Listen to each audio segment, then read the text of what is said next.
자, 지난 시간에 이어서 요한복음 12장 이스라엘의 왕으로 오신 예수 그리스도의 대관식 준비라는 제목의 말씀입니다. 오늘 두 번째 시간인데요. 나눠드린 자료를 참고하시면서 같이 말씀을 나누겠습니다. 3페이지고요. 7절부터 시작하겠습니다. 예수께서 이르시되 그를 가만히 두어 나의 장례할 날을 위하여 그것을 간직하게 하라. 지금 이제 가룟 유다가 마리아가 예수님의 발에 기름을 부은 것을 이제 시비를 걸었죠. 이제 그 상황에서 지금 예수님 말씀하시는 거예요. 예수께서 이르시되 그를 가만두어 나의 장례할 날을 위하여 그것을 간직하게 하라. 예수님은 그냥 놔두라는 거죠. 가만두라고 하시는 이유가 뭐냐면 나의 장례할 날을 위하여예요. 그러니까 지금 이 사건이 예수님의 장례식과 관련이 있다라고 말씀을 해주시는 거죠. 자, 그리고 그것을 간직하게 하라라는 이런 표현은 이제 이 간직하다라고 우리말로는 번역을 했는데 여기에 사용된 단어는 원래 지키다라고 하는 것으로 더 많이 번역되는 단어예요.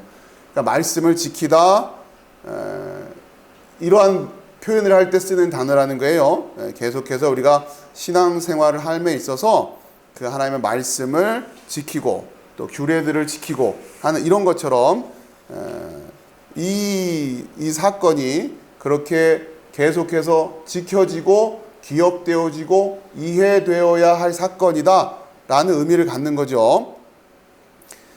자, 8절이에요. 가난한 자들은 항상 너희와 함께 있거니와 나는 항상 잊지 아니하리라 하시니라.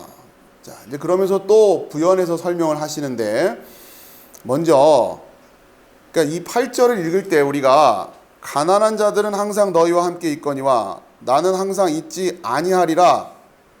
자, 이제 이렇게 말씀을 하시니까 어떤 느낌이 듭니까? 그냥 우리가 그냥 쉽게 하는 말로 나는 좀 있으면은 너희들 곁에 없을 거야. 그러니까 있을 때 잘해. 뭐 이런 느낌으로 들린단 말이에요. 근데 그런 얘기는 아닐 거예요. 있을 때 잘해. 이런 얘기가 아니라 우리가 지난 시간에 살펴본 것처럼 나는 항상 잊지 아니하리라. 이 말은 예수님의 그 그리스도라고 하는 그 자리가 지금 공석이에요, 공석. 그렇죠? 지금 예수님이 와 계신데도 불구하고 사람들이 못 알아보기 때문에 결국 이것은 예수님이 십자가 사건 이후, 부활 사건 이후에 승천과도 연결이 되어 있다고 하는 거죠. 자, 그래서 우리는 그러니까 이게 연결되어 있는 거예요. 예수님의 승천. 그것을 또 제대로 우리가 지키려면, 이해하고 있으려면 뭘 늘 간직하고 있어야 된다. 나의 그러니까 예수님의 장례식이 뭔지를, 그러니까 이 십자가 사건이 뭔지를 잘 기억하고 있어야 된다고 하는 거예요. 자, 그러면서 8절에 가난한 자들은 항상 너희와 함께 있거니와, 이 가난한 자들이라고 하는 것은 물질적인 차원에서의 의미만을 이야기하는 것이 아니라고 그랬어요. 결국 우리 성도들이 될 사람들이에요. 이 사람들이 가난한 자들. 그러니까 심령이 가난한 자는 복이 있나니, 여기서부터 출발하는 거잖아요. 그러니까 바로 이 가난한 자들이 이제 우리와 늘 항상 함께 있을 겁니다.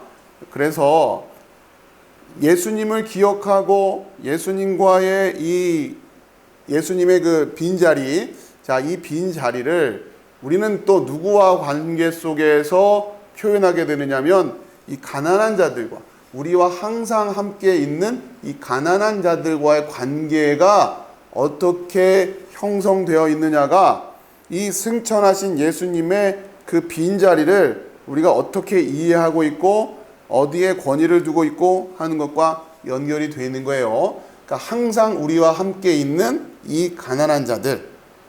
그러니까 여러분이 이 말씀을 잘못 오해하면 예수님이 승천한 이후에는 그때부터는 옥합이 있으면, 향이 옥합이 있으면 그건 팔아서 다 가난한 자들 줘, 이런 얘기는 아닐 거 아니에요.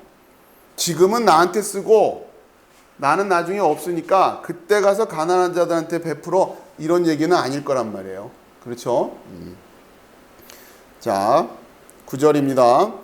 유대인의 큰 무리가 예수께서 여기 계신 줄을 알고 오니 이는 예수만 보기 위함이 아니요 죽은 자 가운데서 살리신 나사로도 보려 함이로라.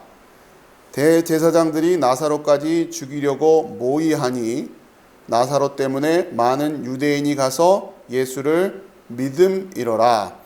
자, 이제 그러면서 누구를 찾아와서 확인해보고 믿는 믿음을 또 보여주시냐면 나사로를 찾아와서 나사로를 확인해서 믿는 믿음의 모습들을 보여주세요.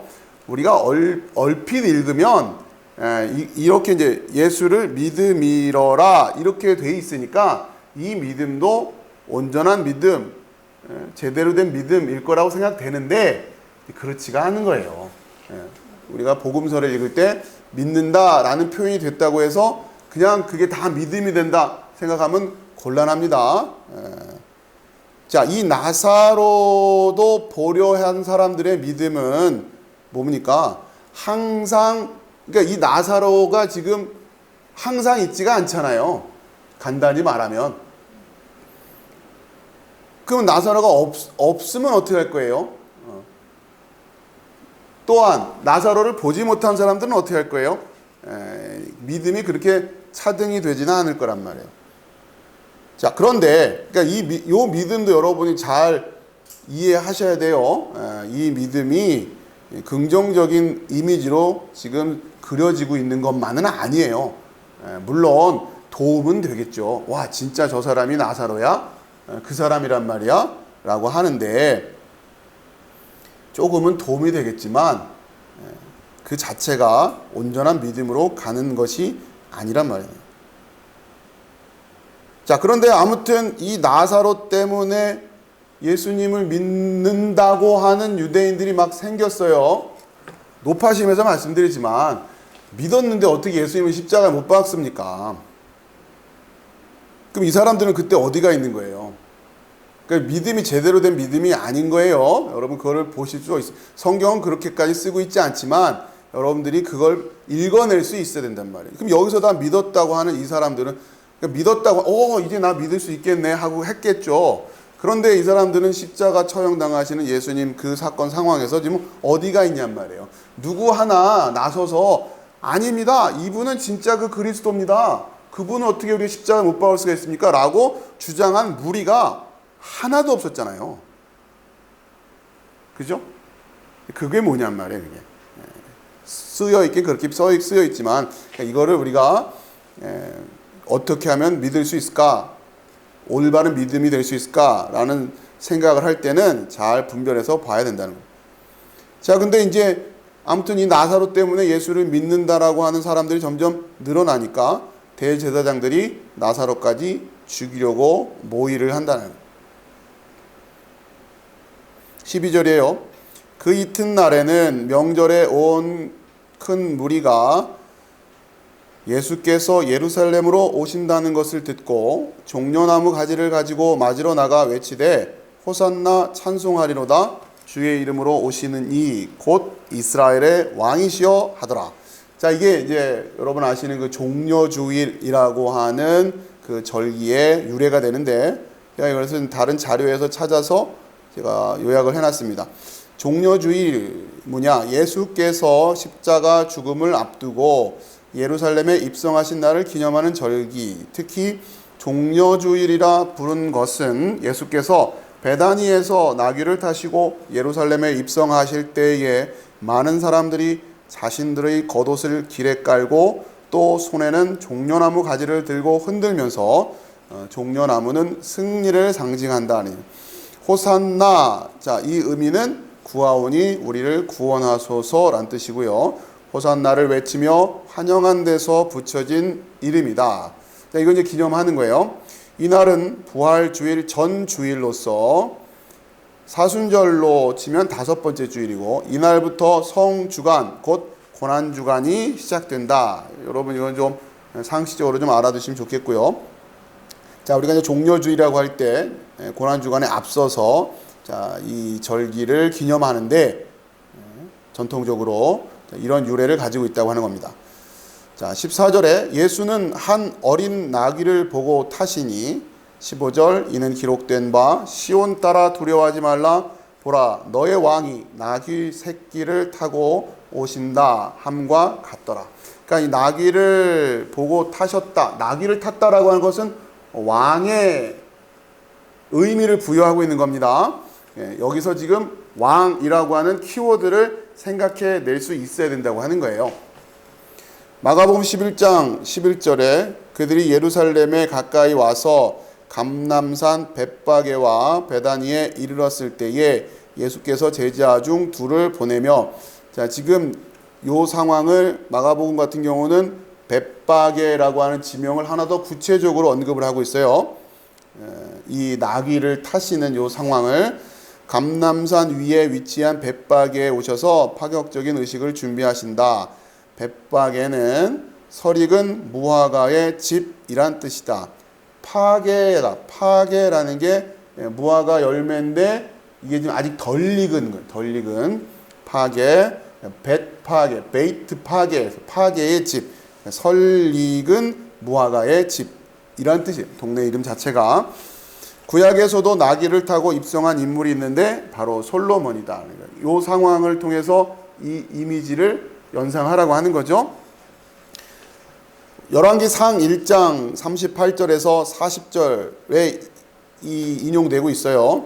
제사장 사독과 선지자 나단과 여호야다의 아들 브나야와 그렛 사람과 블렛 사람이 내려가서 솔로몬을 다윗 왕의 노새에 태우고 인도하여 기혼으로 가서 제사장 사독이 성막 가운데서 기름 담은 뿔을 가져다가 솔로몬에게 기름을 부으니 이에 뿔 나팔을 풀고 모든 백성이 솔로몬 왕은 만세수를 하옵소서 하니라.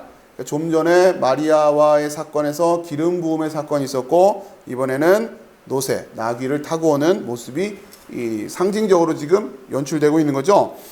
40절 모든 백성이 그를 따라 올라가서 피리를 불며 크게 즐거워하므로 땅이 그들의 소리로 말미암아 갈라질 듯하니 엄청난 환영을 받았다고 하는 거죠. 자, 다음 넘기시고요. 솔로몬은 다윗의 나귀를 타고 뒤를 이었지만 예수님은 만왕의 왕으로서 아무도 타지 않은 나귀를 타셨다. 성경은 이것을 겸손의 표현이라고 말한다. 어미 나귀를 데려오면 새끼도 같이 따라온다. 자, 그 뒤에는 제가 그 자료에서 발췌하다가 추가로도 들어간 거요. 그냥 무시하시면 되고요. 예루살렘 입성 이후에 예수님의 행적에 대한 기록이 마태복음, 마가복음, 누가복음과 요한복음이 차이가 좀 있습니다. 앞에 세 복음서들은 예수님의 대외적인 행적에 초점을 두고 있다면 요한복음은 예수님의 제자들에 대한 사역에 초점을 두고 있어요. 그러니까 예루살렘 입성하신 요 이후의 장면, 이거를 마태복음, 마가복음, 누가복음에 가서 보면 또 다른 사건들로 좀 더 자세하게 기록이 되어 있는데 요한복음 같은 경우는 여기를 그렇게 자세하게 기록하지 않아요. 그리고 제자들에게 더 가르침을 베푸시는 요 장면으로 더 요한복음이 부각되고 있어요. 그러니까 제가 이제 메모해 놓은 것처럼 마태, 마가, 누가복음 같은 경우는 예수님 예루살렘에 입성하셔서 소위 말하는 대외적인 활동을 어떤 걸 하셨는가 여기에 초점이 주어져 있다면 요한복음 같은 경우는 제자들과의 어떤 시간들을 보냈는가 여기에도 초점을 두고 있다고 하는 거죠. 자, 16절 제자들은 처음에 이 일을 깨닫지 못하였다가 예수께서 영광을 얻으신 후에야 이것이 예수께 대하여 기록된 것임과 사람들이 예수께 이같이 한 것임이 생각났더라. 그러니까 제자들이 이때만 해도 이게 무슨 일인지 몰랐다는 얘기예요. 그리고 예수님이 부활하시고 승천하신 이후에 성령 사건 이후에나 돼서나 이게 지금 이해되고 해석되기 시작했다라고 하는 거예요. 그러니까 지금 복음서에 기록되어 있는 이 제자들의 믿음이랄까 또 주변 사람들의 믿음은 온전한 믿음이라고 말할 수가 없다라고 하는 거죠. 성령 사건 이후에 되어야 이들이 이제 온전하게 의미들을 깨닫기 시작한다는 거예요. 이제 그때부터 이들은 죽음도 불사하고 복음을 전하기 시작하잖아요. 이때만 해도 예수님 십자가 앞에서 다 뿔뿔이 흩어졌지만 17절 나사로를 무덤에서 불러내어 죽은 자 가운데서 살리실 때에 함께 있던 무리가 증언한지라. 이에 무리가 예수를 맞음은 이 표적 행함을 들었음이러라. 그러니까 지금 나사로를 보러 왔어요. 그러니까 지금 나사로가 살아나는 장면을 봤던 사람이 또 증언을 했어요. 그렇죠? 그래서 18절 이에 무리가 예수를 맞음은 이 표적 행하심을 들었음이러라. 이들이 예수를 맞은 이유가 뭐라고요? 나사로를 살렸기 때문에, 그렇죠? 그것이 증언이 되기 때문에. 자, 그런데 역설적이게도 나사로를 살리신 예수님이 스스로 십자가를 지는 길을 택해 가신단 말이에요. 그렇죠? 여기에서 사람들이 이해를 못하는 거예요. 그러니까 다시 말하면 그리스도를 이해를 못하고 있는 거예요. 그러니까 어디까지만 나사로를 살리시는 예수님만 필요한 거지 십자가를 지시는 예수님은 필요가 없는 거예요. 이들한테는. 그렇죠? 우리가 하나님을 섬긴다고 할 때, 하나님 믿는다고 할 때 하나님을 다 믿어야 되는데, 믿는 건 그런 거 아니에요. 그렇죠? 믿는다고 할 때는 그렇게 전인격적인 믿음이라는 거죠. 모든 걸 다 믿어야 되는 거예요. 그러니까 이런 겁니다. 하나님의 권능을 믿는다, 하나님의 전능을 믿는다고 하는 것은 어려움 가운데서 우리를 구원하시는 하나님도 믿는 거지만 뭐예요? 이런 코로나를 허용하고 계시는 하나님도 우리는 믿어야 되는 거예요. 그렇죠? 그러니까 우리의 편의를 가지고 늘 우리의 유익을 기준으로 하나님을 이해하려고 하고 하나님께 기도하려고 하고 이런 거는 곤란하단 말이에요.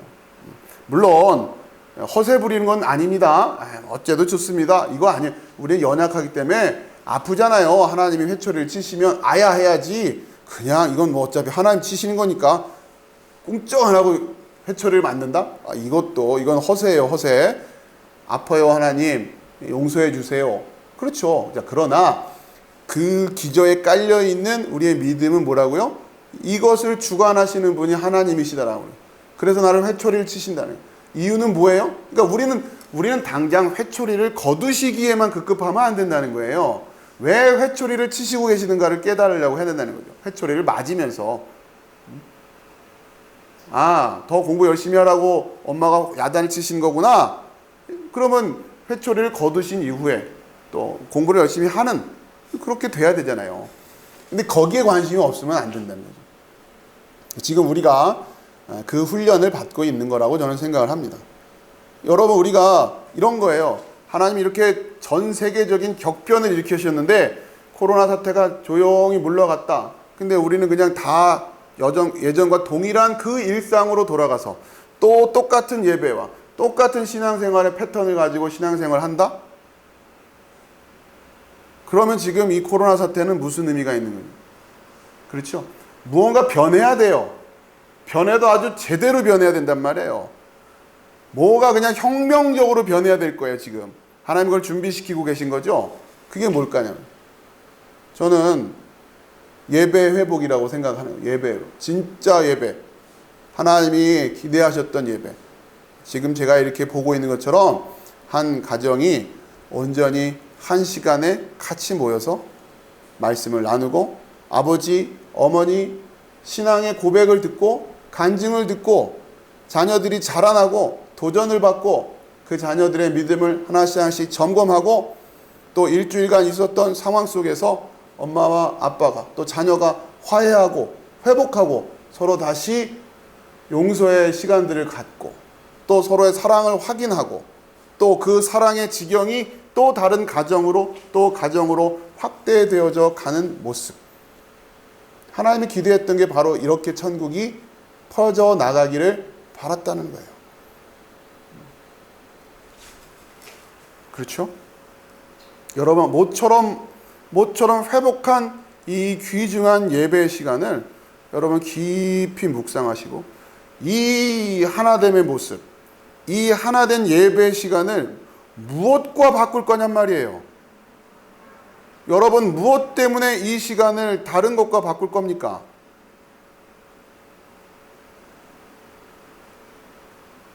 어떤 이유로 그걸 바꾸려고 하는 거예요? 이유가 없습니다. 다시 여기서부터 시작해야 되는 거예요. 여기서부터 출발하는 거예요.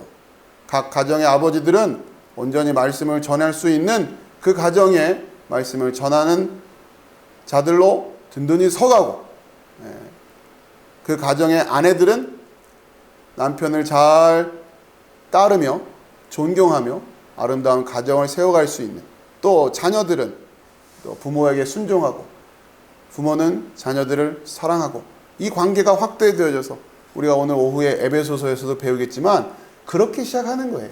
그렇게 시작하는 거예요. 이게 너무도 중요하다라고 하는 거예요. 자, 여러분, 하나님의 뜻을 잘 새기시기 바랍니다.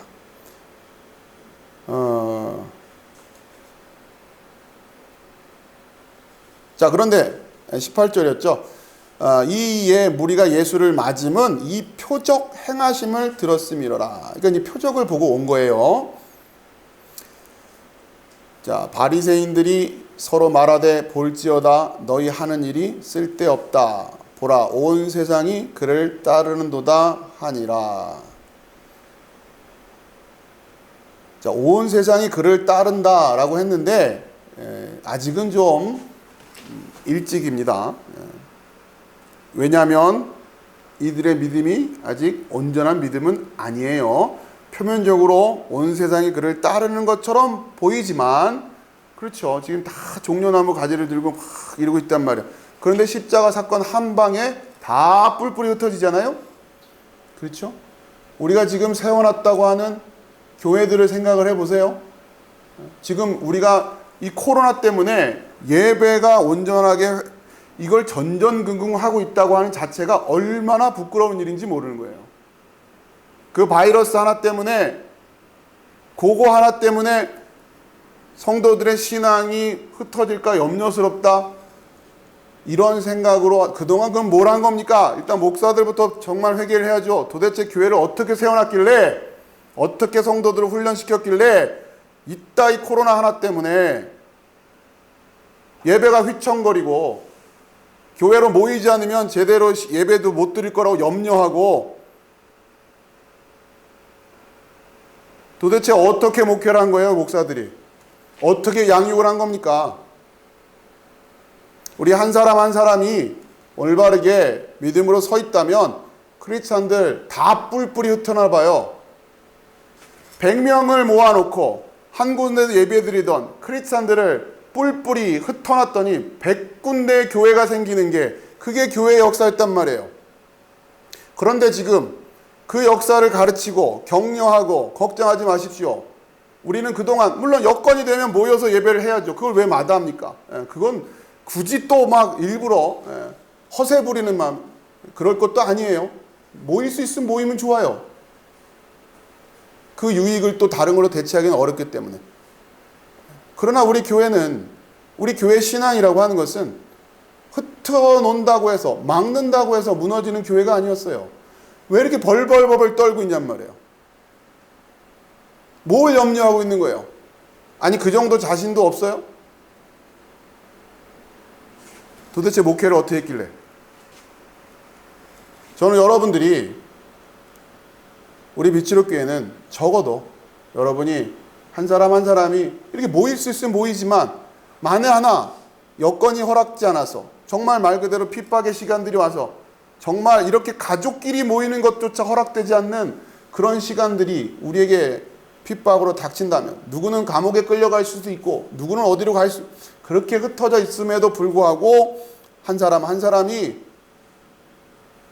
좀 전에 우리 이 집사님이 간증하신 것처럼 이제 내가 사는 것이 아니다, 내 안에 그리스도께서 사는 것이다 라는 믿음의 고백으로 내가 교회다 라고 서 있는 그 든든한 믿음의 지체들이 가서 발을 디디고 서 있는 곳이 성전이 되는 게 우리 크리스찬들인데, 아무튼 연일 터져나는 뉴스들과 또 그것을 바라보는 상황들, 또 이것에 대해서 염려하는 목회자들의 이러저러한 이야기를 들을 때마다 정말 마음이 아프다라고 하는 거죠. 자, 다시 한번 진짜 제대로 된 신앙과 교회를 세워나가는 수 있는 은혜가 우리에게 지금 베풀어지고 있다고 하는 그 감격이 여러분에게 있기를 소망합니다. 이건 환난이 아닙니다. 은혜입니다. 은혜. 하나님이 이렇게 하시지 않았으면 우리는 죽을 때까지 몰랐을 거예요. 죽을 때까지 뿔뿔이 흩어져서 예배 들었을 거란 말이에요. 아빠는 아빠대로, 엄마는 엄마대로, 아들은 애들은 애들대로. 그게 맞는 건 줄 알고 살았을 거란 말이에요. 그런데 하나님이 이렇게 억지로라도 모아주시니 얼마나 감사한 일입니까? 자, 계속 이어가겠습니다. 바리새인들이 19절에 하는 이야기가 좀 아이러니죠. 20절입니다. 명절에 예배하러 올라온 사람 중에 헬라인 몇이 있는데, 그러니까 지금 6월절을 지키기 위해서 헬라에 흩어져 있었던 사람들까지도 오는 거예요. 그들이 갈릴리 벳세다 사람 빌립에게 가서 청하여 이르되 선생이여 우리가 예수를 배우고자 하나이다 하니, 빌립이 안드레에게 가서 말하고 안드레와 빌립이 예수께 가서 여쭈니, 자, 지금 이들이 누구를 보고 싶대요? 예수님을 보고 싶대요. 자, 근데 과연 이들이 예수님을 보는데 성공을 했을까? 이거예요. 무슨 얘기냐면, 물론 여기는 한번 가서 찾아뵙고 싶은데요, 그 정도 수준이겠죠. 얼굴 마주 보면서 얘기하는, 그럼 예수님 봤다 그럴 거 아니에요? 그런데 지금 성경은 그런 맥락으로 써 있는 게 아니란 말이에요. 정말 그 예수를 볼 수 있느냐? 예수를 사실은 그리스도로 보느냐는 거죠. 정확히 말하면 우리가 그 예수를 보고 싶습니다. 자, 그랬더니 여러분이 또 예수님 특유의 화법이 나와요. 그러면 그래 오라고 해 이래야 되는데 그런 얘기는 안 하시잖아요. 그렇죠? 예수께서 대답하여 이르시되 인자가 영광을 얻을 때가 왔도다. 그러면 오라고 하라는 얘기예요. 오지 말라는 얘기예요. 예수님이 하면 아무튼 이런 독특한 화법을 여러분 이럴 때 조심해야 돼요. 그죠? 그러니까 예수님은 자기 하시고 싶은 얘기만 하세요. 그게 진리이기 때문에. 자, 왜? 그러니까 이런 일은 언제 생긴다고 하고 말씀드렸죠? 질문이 제대로 안 됐을 때. 예수님 하시고 싶은 얘기 하세요, 그냥. 그러니까 예수님 보고 싶습니다. 그랬는데 이들이 진짜 그 예수를 그리스도로 본다라는 게 뭔지는 알고 예수님 예수님 보고 싶습니다. 이럴 거냔 말이에요. 그러니까 예를 들면 이런 거예요. 그 당시에 예수님을 믿지 않고 몰려다니던 사람들도 예수님을 보긴 봤잖아요. 그걸 예수님 봤습니다. 이럴 거냔 말이죠. 난 예수님 봤습니다. 그게 아니란 말이에요. 그렇죠? 그러니까 예수님이 그 예수를, 그러니까 진짜 그 예수를 만나려면, 진짜 예수를 보려면 이걸 가르쳐 주시는 거예요. 그게 뭔지를. 그런데 그게 이제 어떤 주제와 연결되어 있냐면 인자가 영광을 얻을 때가 왔도다. 그러니까 이 인자의 영광을 볼 수 있느냐? 이게 바로 예수를 만난 거예요. 그 인자의 영광을 볼 수 있느냐? 근데 지금 예수님이 지금 앞으로 계획하고 계신 일은 뭐예요? 십자가잖아요. 십자가. 그러면 그 십자가 사건을 통해서 인자의 영광을 볼 수 있는 자들만이 예수를 보는 거죠. 그런데 그 당시의 사람들은 다 실패했단 말이에요. 그러니까 예수를 육적으로는 보고 있었지만 그 사건 안에서의 영광을 놓쳐버렸어요. 자, 아무튼 이 성경의 화법이니까 여러분이 이해를 하셔야 돼요.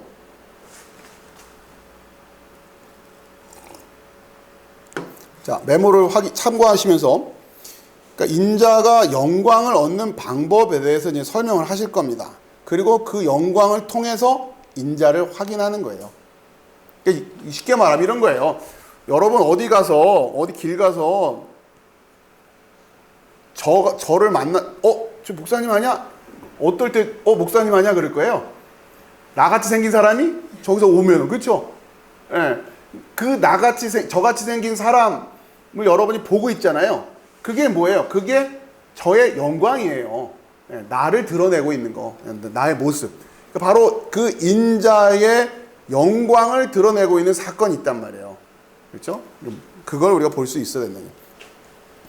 자, 그냥 그걸 설명해 주시는 거예요. 자, 이제부터는 좀 더 집중하셔야 됩니다. 어려워집니다. 자, 그러면서 무릇 살아서 나를 믿는 자는 영원히 죽지 아니하리라 라는 말씀으로 이어지죠. 뒤에 나오지만, 자, 그러면서 살아서 나를 믿음, 이게 또 한 알의 밀이 땅에 떨어져 죽으면 또 이 세상에서 자기의 생명을 미워하는 자, 이런 게 지금 연결되어 있는 메시지예요. 이게 같은 의미로 이해될 수 있어야 돼요. 같은 뭔가를 설명하고 있는 거구나 라고 이해될 수 있어야 최소한 여러분은 예수님의 영광을 볼 수 있게 된다고 하는 거예요. 자, 하나씩. 24절에 내가 진실로 진실로 너에게 이르노니, 이제부터 긴장해야 됩니다. 예수님이 진실로 진실로 너에게 이르노니, 자, 특히 요한복음에서 이런 표현이 자주 나오는데, 진실로 진실로 이런 말씀이 시작되는 거는 이건 무조건 출제된다는 거예요. 이거는 100% 출제된다. 밑줄 그어놓고 이거는 기억을 해야 돼요. 한 알의 밀이 땅에 떨어져 죽지 아니하면 한 알 그대로 있고 죽으면 많은 열매를 맺느니라. 자, 예수님이 굉장히 일반적인 상식적인 상황을 가지고 진리를 설명하세요. 그렇죠? 거기에 진리가 담겨 있기 때문에 그래요. 한 알의 밀이 땅에 떨어져 죽지 아니하면 한 알 그대로 있고 죽으면 많은 열매를 맺느니라. 자, 그런데 이제 아무튼 설명을 듣고 여러분 종합을 하셔야 됩니다. 여기서 땅에 떨어져 죽지 아니하면 한 알 그대로 있고, 자, 먼저 한 알 그대로 있고 라고 하는 표현과 죽으면 많은 열매를 맺느니라, 요거랑 같이 비교할 게 많은 열매를 맺느니라.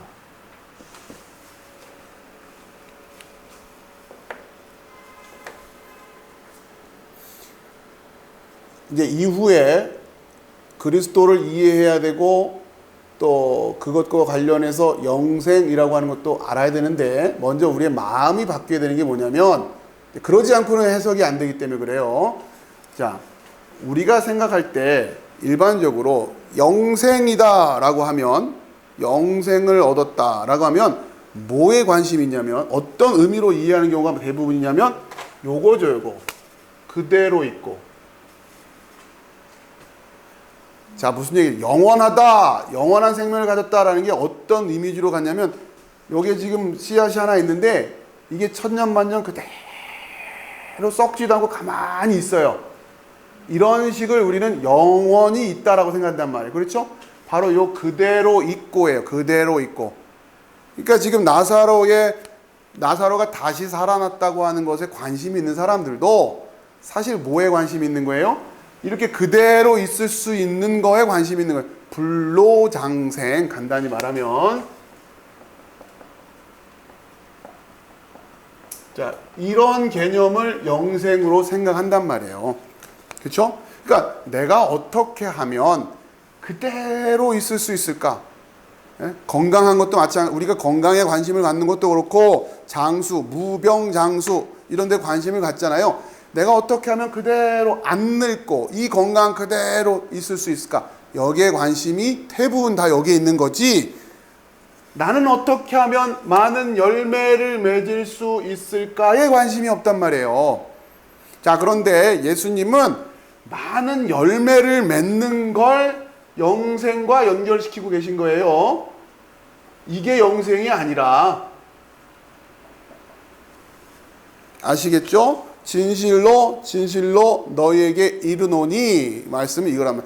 그런데 모든 웬만한 문화와 종교는 다 이런 느낌의 불로장생을 영생으로 이해하고 있단 말이에요. 그 생각이 여기에 우리가 매여 있으면 그 다음부터는 아무리 얘기를 들어도 못 알아들어요. 우리의 관심이 바뀌어야 돼요. 오늘 제가 설교 준비하고 또 제가 이 집사님께 간증을 부탁드리고 참 감사한 게 간증을 들으면서 오늘 설교 주제를 이 집사님이 간증으로 먼저 하셨어요.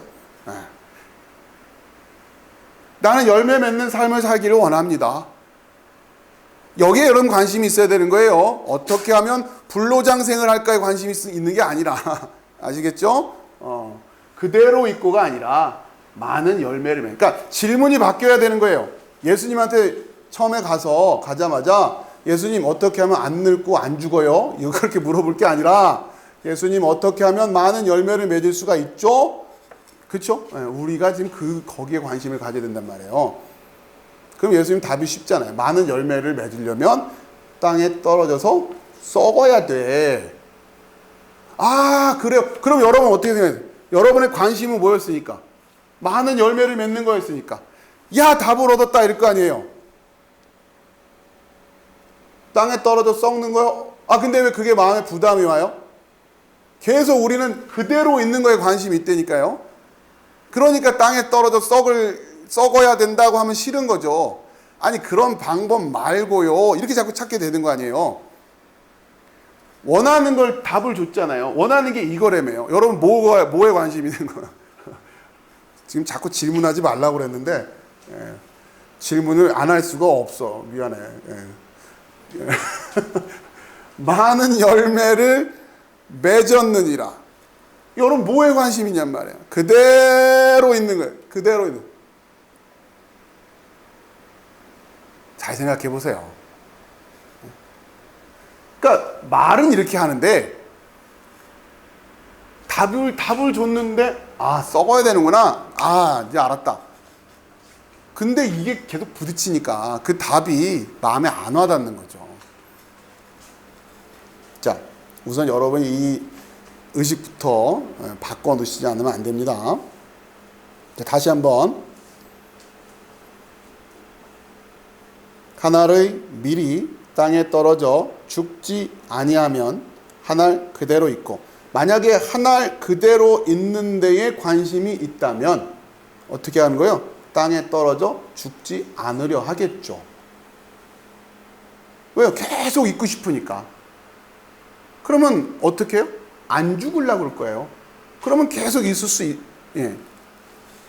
죽으면 많은 열매를 맺는다.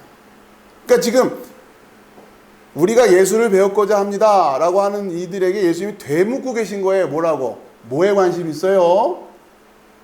그대로 있는 거에 관심이 있어요? 아니면 많은 열매를 맺는 데에 관심이 있어요?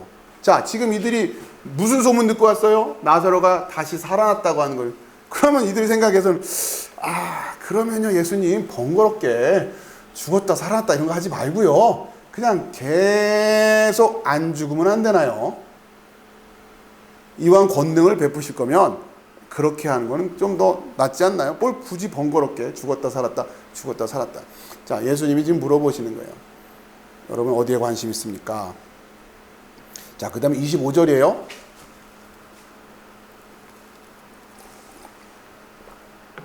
(25절이) 또 대표적으로 오해되는 구절 중에 하나입니다. 잘 들으셔야 돼요. 자기의 생명, 이제 계속 똑같은 말씀 하시는 거예요. 이제부터 자기의 생명을 사랑하는 자는 잃어버릴 것이요, 이 세상에서 자기의 생명을 미워하는 자는 영생하도록 보전하리라. 자, 주의할 것은,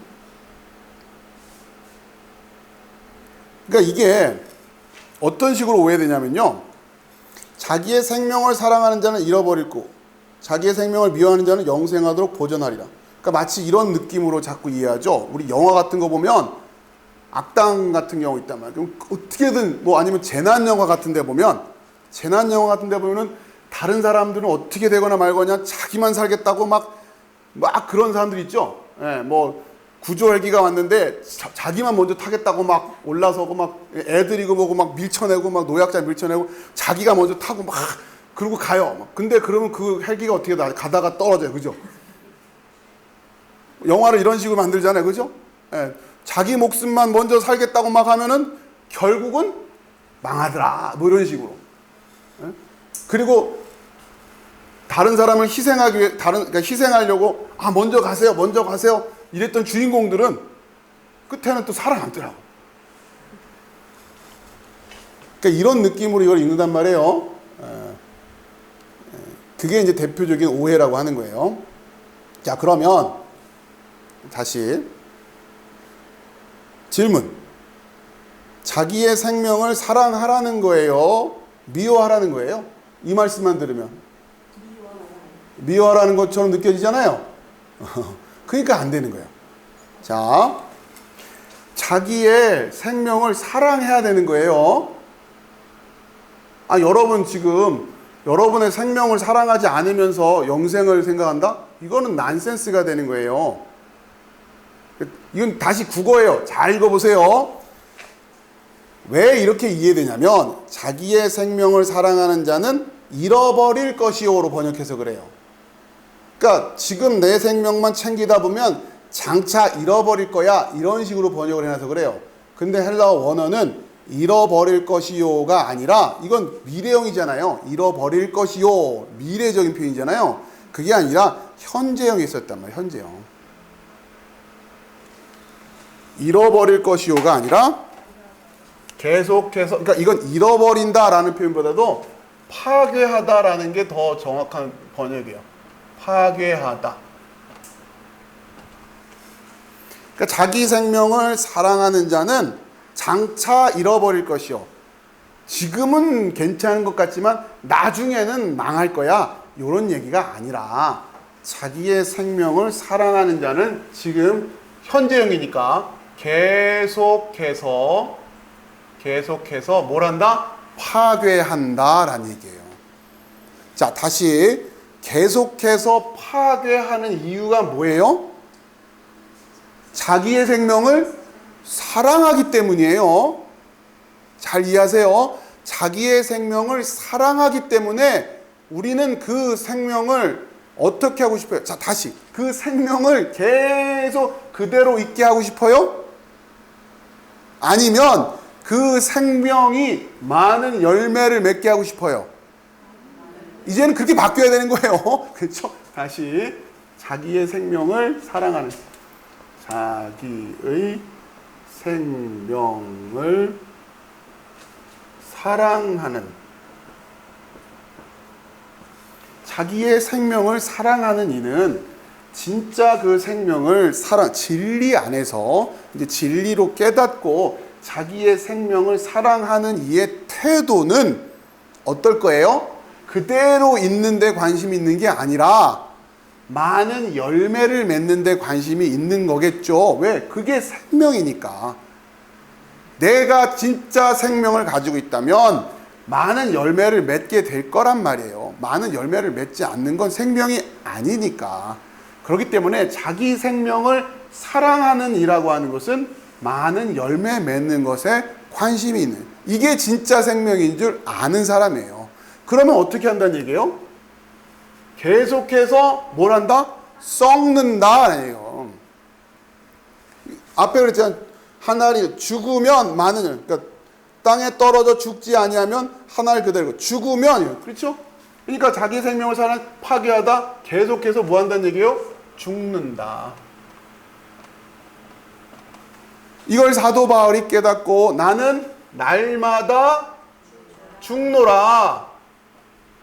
그러면 사도 바울은 자기 생명을 아끼지 않아서 맨날 자살 시도한다는 얘기예요? 아니에요. 여러분, 우리 크리스찬들은 그 누구보다도 생명을 소중히 여기고 생명을 사랑해야 돼요. 여러분의 생명을 사랑하셔야 된다니까요.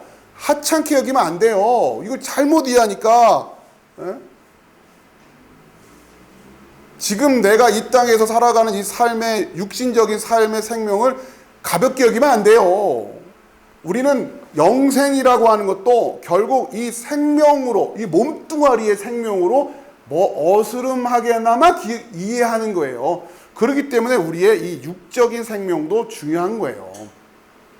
그러나 우리는 알아요. 지금 이렇게 숨 쉬고 있는 이 생명이 그 영생은 아니다라는 건 또 알아요. 그러나 생명이라고 하는 건 우리는 소중하게 여긴단 말이에요. 여러분 이걸 놓치면 안 돼요. 그러니까 이 25절을 잘못 이해하는 경우가 많단 말이에요. 아유 나는 어떻게 돼도 상관없어.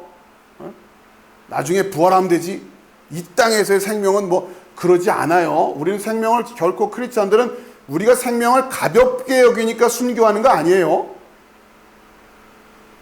이 땅에서 생명은 어찌돼도 좋아서 그렇게 하는 게 아니란 말이에요. 우리는 생명을 누구보다 사랑해요. 이걸 놓치시면 안 돼요. 그러나 우리의 관심은 그 생명이 그대로 있는 생명이 아니에요. 이제 알았기 때문에 이런 생명은 생명이 아니란 걸 알았기 때문에 그전에는 여기에 관심이 있었을지 모르겠지만 이제는 아니에요. 이제는 뭐에? 많은 열매를 맺는 생명이길 원해요. 왜요? 그게 진짜 생명이니까. 그게 나의 생명을 사랑하는 거예요. 자, 그래서 어떻게 해요? 자기의 생명을 사랑하는 이는 계속해서 죽는 거예요. 그래서 원어상하는 현정이란 말이에요. 자, 그런데 그 다음 요걸로 끝나는 게 아니에요. 이 세상에서 자기의 생명을 미워하는 자. 자, 그런데 이 세상 안에서는 우리는 지금 이런 이야기를 하는 이유는 영원이라고 하는, 영생이라고 하는 틀에서 지금 우리가 진리로 얘기하고 있는 거거든요. 자, 그런데 크리스찬들의 삶의 모습이 이 세상이라고 하는 관점으로 좁혀서 보면 어떻게 보이냐면 자기의 생명을 미워하는 것처럼 보여요. 나는 날마다 죽노라 이렇게 얘기하는 사람을 일반 사람들이 들으면 저 사람은 자기의 생명을 별로 좋게 생각하나 봐, 가볍게 여기나 봐, 미워하나 봐 이렇게 들릴 거 아니에요. 그러니까 이 세상에서는 자기의 생명을 미워하는 자로 보인다고요.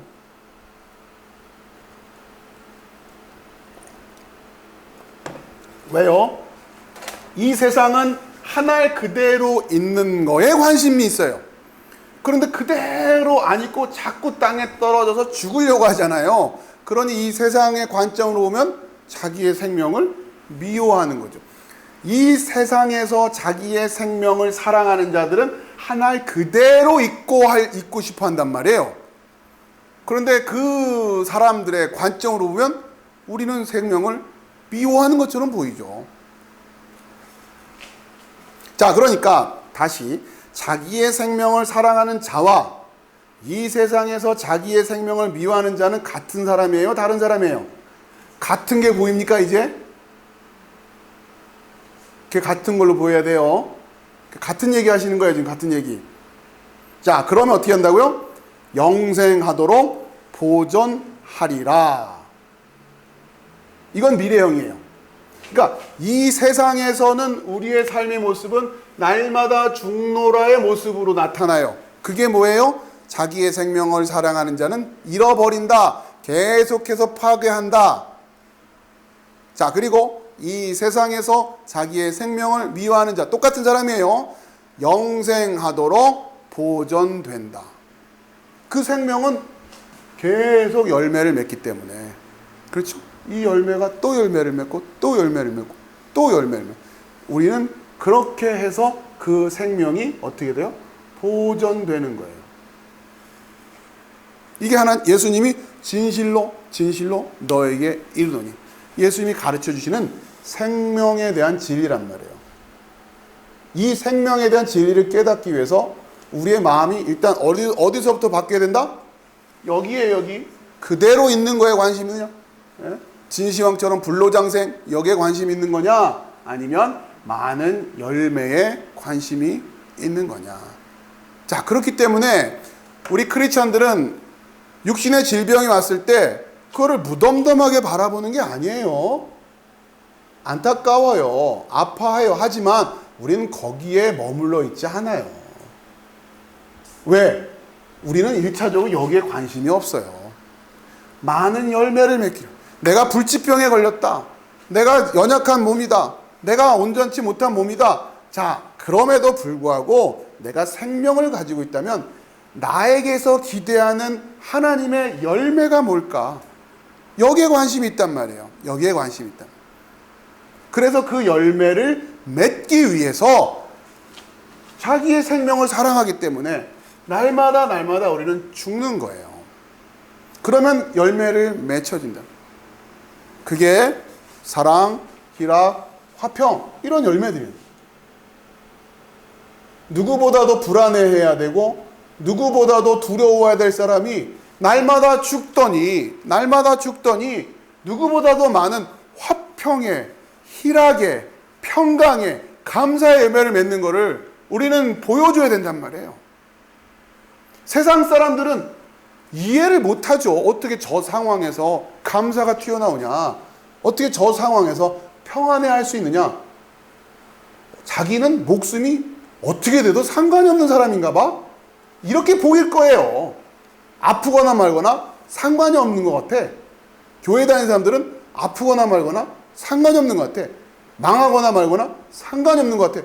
상관이 없긴요. 우리는 누구보다도 생명에 관심이 많고요. 우리는 누구보다도 온전함에 관심이 많아요. 우리는 누구보다도 부요함에 관심이 많다고요. 그러나 그것이 진짜 진리의 생명이고 진리의 부요함이기를 원하기 때문에, 그걸 깨달았기 때문에 당신들 눈에는 우리는 거기에 관심이 없는 것처럼 보일진 모르겠지만 우리는 그래서 날마다 죽는 거다.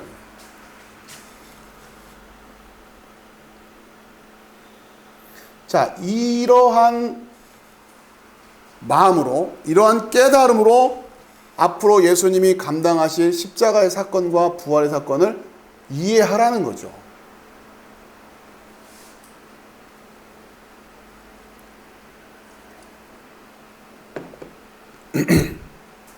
근데 우리가 아직까지도 예수님의 십자가 사건을, 그러니까 고난이라고 하는, 우리를 대신한 고난이라는 측면으로만 바라보는 것은 완전하지가 않은 겁니다. 그렇다고 해서 그러면 아무렇지도 않느냐, 뭐 채찍질 당하고, 그거 아니에요. 그러나 너무 그것이 그것만으로 강조되면 안 된다. 자, 이 주제는 굉장히 중요한 건데요. 우리가 25절 다시 자기의 생명을 사랑하는 자는 잃어버릴 것이요. 이거 굉장히 조심해야 되는, 잘 이해해야 되는 겁니다. 자, 이 주제와 관련해서, 그렇기 때문에 우리는 이 땅에서의 삶을 굉장히 소중하게 여기는 거예요. 자, 이것 관련해서 좀 더 여러분이 이제 이 말씀을 좀 배웠으니까 설명을 드리면, 그러니까 지금 이 땅에서의 생명에 대한 이해를 말해요. 이 땅에서의 생명, 그렇죠? 이 세상에서의 생명. 자, 이거를 잘 이해하셔야 되는데, 여러분 뭐가 지금 또 많이 혼란스러워지고 있냐면 이런 거예요. 예배라고 하는 것이, 여러분 예배라고 하는 것이 결국은 시간과 공간이라고 하는 요소로 구성되어 있는 겁니다. 1차적으로 어쩔 수가 없어요. 왜? 이거는 우리가 지금 이 세상에서의 예배를 드려야 되기 때문에, 그렇죠? 예배를 해야 되기 때문에 정해진 시간과 정해진 공간이라고 하는 게 있는 거예요. 자, 그런데 지금 이제 이 코로나 때문에 대면 예배라고 하는 것이 막 이제 금기되고, 그러면서 이제 막 온라인으로 모이고 또 흩어져 모이고 하다 보니까 자연스럽게 어디에서 모이든 어느 때에 모이든 이라고 하는 이 주제가 예전보다는 많이 유연해졌죠. 어디서 모이든 어느 때 모이든 그게 뭐 큰 상관이야. 여러분, 그건 맞아요. 맞는데 조심해야 될 게 하나 있단 말이에요. 자, 이런 거예요. 지금 이 시간, 우리가 예배로 규정하고 모여있는 이 시간, 그리고 이 공간, 이거는 우리가 예배라고 선포하고 예배라고 규정하는 순간 이건 절대가 되는 거예요. 이걸 놓치면 안 돼요. 자, 무슨 얘기냐? 이런 거예요. 우리가 오늘은 주일 오전 11시에 모였지만 다음 주는 오후 1시에 모이기로 합시다. 오케이, 이거는 가능해요. 이해하시겠죠? 이건 가능해요. 오늘은 여기서 모였지만 다음 주는 거기서 모이기로 합시다. 이건 가능해요. 자, 그런데 여러분 이해를 돕기 위해서 예를 드는 거예요. 우리가 이게 예배를 드리고 있어요. 그런데 누가 이 시간에 여기 들어와서 나가세요 한단 말이에요. 딴 데 가서 예배 드리세요 이런단 말이에요. 그럼 어떻게 해요? 꼭 여기서만 드릴 리 없잖아요. 딴 데 갑시다. 이러면 안 된다는 거예요. 이 시간, 이 자리만큼은 그 무엇과도 바꿀 수 없는 그 하나님과 만나는 시간이고 하나님과 만나는 장소인 거예요. 이건 목숨 걸고 지켜야 되는 거예요. 이건 누구 명령도 대신 우리가 따를 게, 하나님이 가자 이러면 모를까? 그럴 이유도 없고 그걸 누가 확인할 거며, 이 예배를 폐하려고 누군가 들어왔다. 여러분 어떻게 하실 거예요? 자, 그런 의미에서 예배라고 하는 것이 시간과 공간에 규정되어 있는 건 아닙니다. 맞아요. 그러나 지금 이 시간 제가 초청을 하죠. 하나님이 여기 계시니 예배하는 자가 영과 진리로 예배를 합시다. 여러분 아멘하고 지금 우리가 예배로 선포하고 뭐 했단 말이에요. 여러분 이 시간만큼은 하나님과 만나고 있는 그 절대적인 시간이란 말이에요. 예배자로서의 태도를 갖춰야 됩니다. 예배하고 있다고 해요. 여러분이 마음을 다해야 되고 온 생각을 다해서 그 하나님을 예배하고 있는 순간, 이것만큼은, 그러니까 지금 이렇게 우리가 이 세상에서 살아가고 있지만, 그래서 어쩔 수 없이 시간과 공간이라고 하는 틀 속에서 하나님을 예배하고 있지만, 그래서 이것은 절대적인 건 아니에요. 바뀔 수 있어요. 마치 구약의 그 광야에서 성막이 계속 자리를 옮기처럼 절대적인 거 아니에요. 그 자리가. 그러나 이미 그런데 한번 말뚝을 받고 여기서 성막이 머문다 하는 순간 그 공간은, 그 시간은 절대적이 되는 거란 말이에요. 여러분에게 이런 예배의 의식이 있어야 되는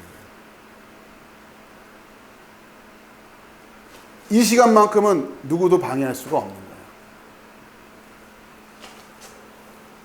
자, 이것처럼 이 땅에서의 생명, 제가 지금 25절 때문에 여러분이 혹여라도 여러분의 생명을 가볍게 여길까봐, 아닙니다. 지금 이 땅에서의 우리의 생명에 절대성이 있는 거예요. 우리에게 지금 한 번의 인생을 허락하셨단 말이에요. 그만큼 소중한 거예요. 무엇과도 바꿀 수 없는 거예요. 우리에게 그런 의식이 있어야 된다.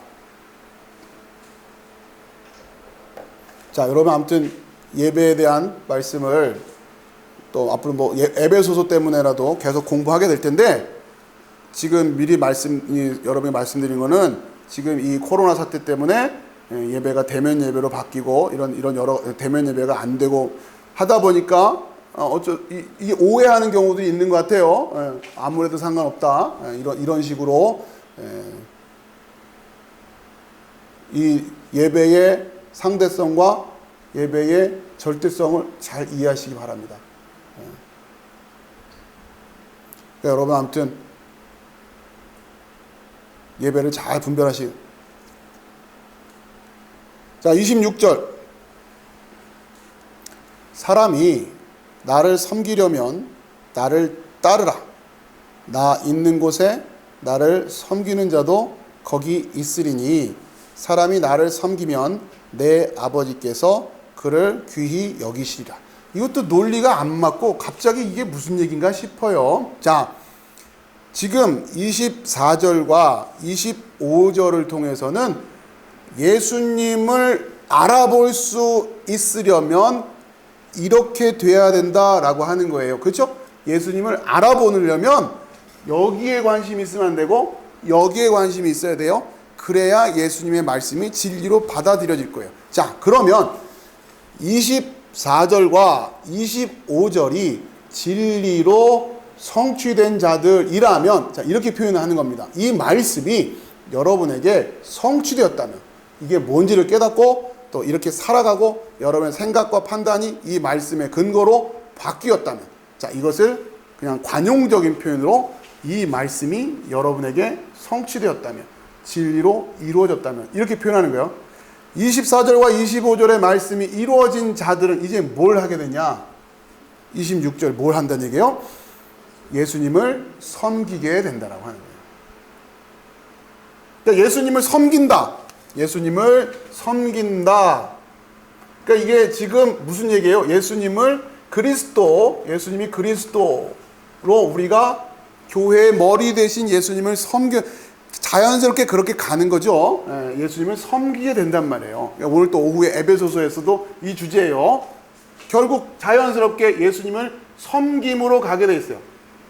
왜냐하면 이 생명으로 그 생명의 근원이 되어주신 분이 예수님이란 말이에요. 우리가 스스로 열매를 맺을 수 있는 상태가 아니었어요. 우리가 죽었다고 해서 우리가 열매를 맺고 그런 게 아니잖아요. 그러니까 우리는 이미 절대적으로 타락했기 때문에 이 열매를 맺을 수 있는 상황이 아니었는데, 예수께서 그 부활의 첫 열매가 되어주시는 바람에 진짜 그 생명이 되었기 때문에 이제 우리는 예수님에게 편입되어서 예수님에게 접붙여져서 예수님의 가지가 되어서 이제 우리는 열매를 맺을 수 있게 되었단 말이에요. 이게 성경이 말하는 진리예요.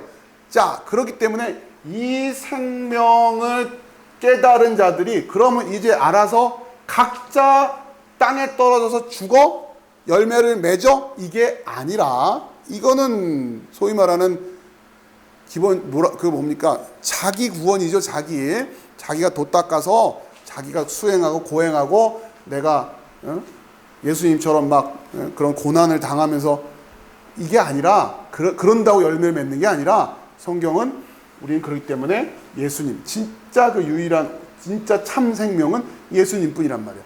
그러니까 우리는 이 생명 안에서 접붙여지는 거예요. 자, 그거를 다시 자, 그래서 생명을 사랑한다고 해서 각자 땅에 떨어져서 죽는다고 해결되는 게 아니란 얘기예요.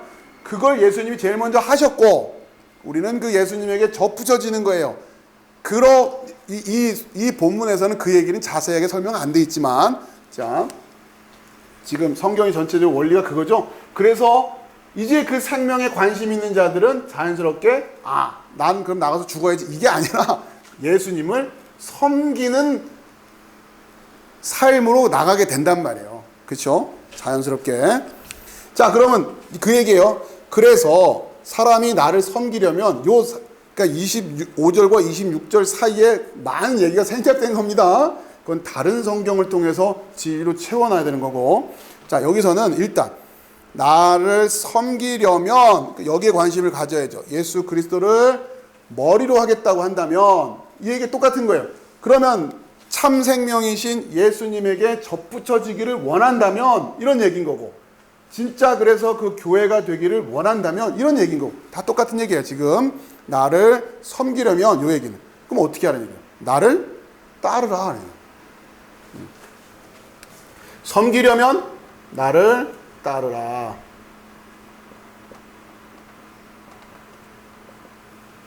그러니까 우리가 지금 배워야 될 건 뭐예요? 이걸 진리로 배우고 예수님을 섬기는 법을 배워야 되고 예수님을 따르는 법을 배워야 된다는 거예요. 오늘 오후에 예배소서가 이 주제인 겁니다. 결국은. 그러니까 예수님을 어떻게 따라갈 거냔 말이에요. 이 영적인 의미를 갖는, 그걸 뭘 해야 될 거 아니에요, 우리가. 그렇죠? 그걸 배워야죠. 자, 그러면 어떻게 된다? 나 있는 곳에 나를 섬기는 자도, 나 있는 곳에 나를 섬기는 자, 나를 따르는 자, 나를 교회의 머리라고 고백하는 자, 그리스도의 진짜 몸이 된 자, 다 똑같은 얘기예요. 그 자도 거기 있으리니, 그 어디에 있든 예수님이 가시는 곳에 있을 거란 얘기 아니에요. 그렇죠? 여기가 어디냐?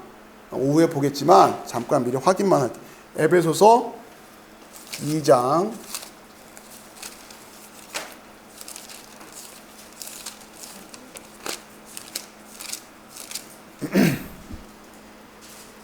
2장 6절. 자, 이거 원리를 배우셔야 돼요. 5절부터 볼게요. 5절부터. 허물로 죽은 우리를 그리스도와 함께 살리셨고 너희는 은혜로 구원을 받은 것이라. 또 함께 일으키사 그리스도 예수 안에서 함께 하늘에 앉히시니. 그러니까 여러분 지금 예수님이 하나님 우편에 앉아 계시고, 그렇죠? 그런데 우리도 지금 어디 있다고요? 거기 있다는 얘기예요. 예수와 함께 하늘에 앉으셨다. 이게 가능한 이유가 뭐예요? 우리가 누구를 따라갔으니까? 예수님을 따라갔으니까. 예수님을 따랐다라는 게 뭐라고요? 예수님을 섬겼기 때문에. 누구만 그렇게 섬길 수 있는 거예요? 이거를 깨달은 자들만이 예수를 섬기는 거예요.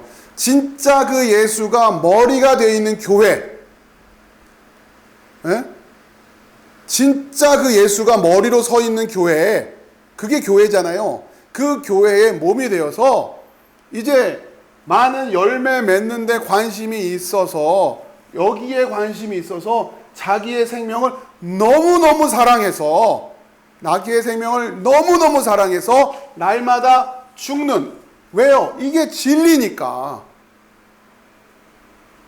자기 생명을 너무너무 사랑해서 밤마다 뛰는 거예요. 몸무게 빼려고. 그게 진리잖아요.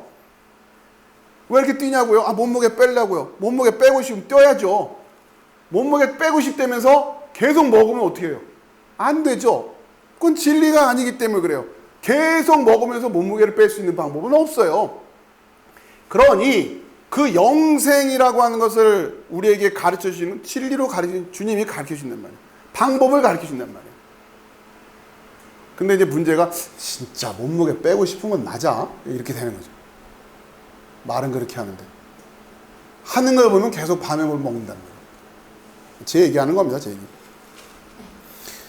그러면 안 돼요. 그럼 안 돼요. 그러니까 그런데 어떻게 해야 몸무게가 빠지는지는 몰라서 그런다면 모르겠지만, 그렇죠? 많은 경우가 그런 거고, 가르쳐 주셨잖아요. 지금 예수님이 많은 열매를 맺으려면 이렇게 하는 거야. 그러면 그거를 깨달으면 예수님을 섬기고 따르면 되는 거예요. 그러면 지금 어디가 있다고요? 예수님 부활의 권능으로 그 아들의 자리로 올라가신 하나님 우편에 우리가 거기 있다는 얘기란 말이에요. 예수님 말씀이니까 나를 따르는 자는 내가 가 있는 그곳에 너희도 있을 거야. 이게 오늘 오후에 볼 에베소서의 그 중심 주제 중에 하나입니다. 자, 그러면서 사람이 나를 섬기면 내 아버지께서 그를 귀히 여기시리라. 아버지가 안 예쁠 수가 없겠죠. 생각해 보세요. 그렇죠? 이걸 깨닫고 이 세상 사람은 전부 다 하나를 그대로 있기를 원하는데 이 진리를 깨닫고 열매 맺는 데 관심이 있고, 아버지를 기쁘게 하는 그 열매 맺는 데 관심이 있고, 세상 사람들은 그렇게 싫어하는 그 날마다 죽는다라고 하는 그 삶을 살아낸단 말이에요. 안 이뻐할 수가 없겠잖아요, 하나님. 그렇죠? 자, 그럴 조심할 거는 그 사이에 늘 항상 예수님이 우리의 구세주로 서 계셔야 된다는 거예요. 이걸 각자 하라고 하는 게 아니라, 각자 해라 이러면은 이게 소위 말하는 윤리적 기독론이라고 하는 거예요. 예수님의 구속, 대속에 대한 의미가 없어지고 예수님처럼 각자 그렇게 살아가면 돼. 이런 의미가 되면 안 된단 말이에요. 자, 27절에 지금 내 마음이 괴로우니 무슨 말을 하리요? 아버지여, 나를 구원하여 이 때를 면하게 하여 주옵소서. 그러나 내가 이를 위하여 이 때에 왔나이다.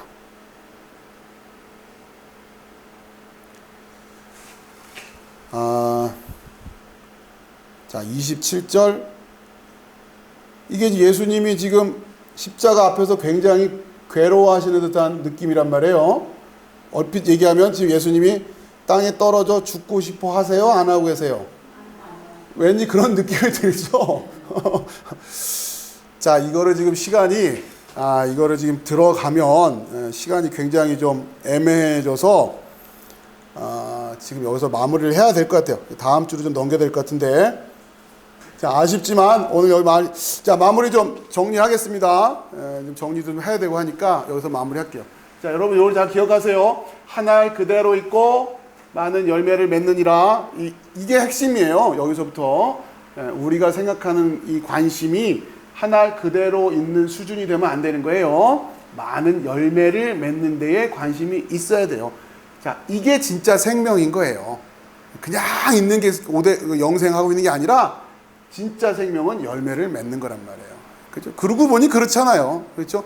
한 알이 그냥 가만히 있으면 이게 생명이라고 말할 수 있겠어요? 열매를 맺어야 생명이 있는 거죠. 그렇죠? 그러니까 근데 우리가 지금 여기에 관심이 있었냐? 우리 세상 속에서 여기에 지금 마음을 빼앗겨 버렸단 말이에요. 그러지도 못하면서 아니 얼마나 오랫동안 있다고 이제 100년도 못 살면서 뭐 이러는 거 아니야지. 어차피 안 되는데 왜 자꾸 여기에 마음을 쏟냔 말이에요. 정말 미련한 거예요, 진짜. 아니 이거 모든 인생이 여기에 관심이 있는데 모든 인생이 실패하고 있어요. 역사를 다 통틀어서 그 절대 권력을 누렸던 진시황도 안 되는 거예요.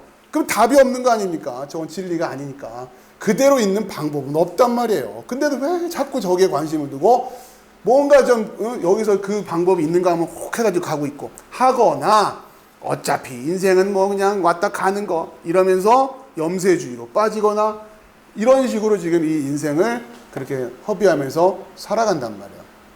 그게 문제인 거죠. 자, 이렇게 열매 맺는 삶이라고 하는 이 의미. 여러분 이런 표현들은 늘 들어왔기 때문에 그냥 다 안다고 생각하면 안 돼요. 열매 맺는 삶, 뭐 서점 가면 이런 제목의 책도 많을 거고 이런 식의 설교도 많이 들어보셨겠지만 그렇게 단순한 얘기가 아니라고 하는 거예요. 이 열매 맺는다. 아무튼 여러분 다시 한번 잘 마음에 새기시기 바랍니다. 자, 기도하겠습니다.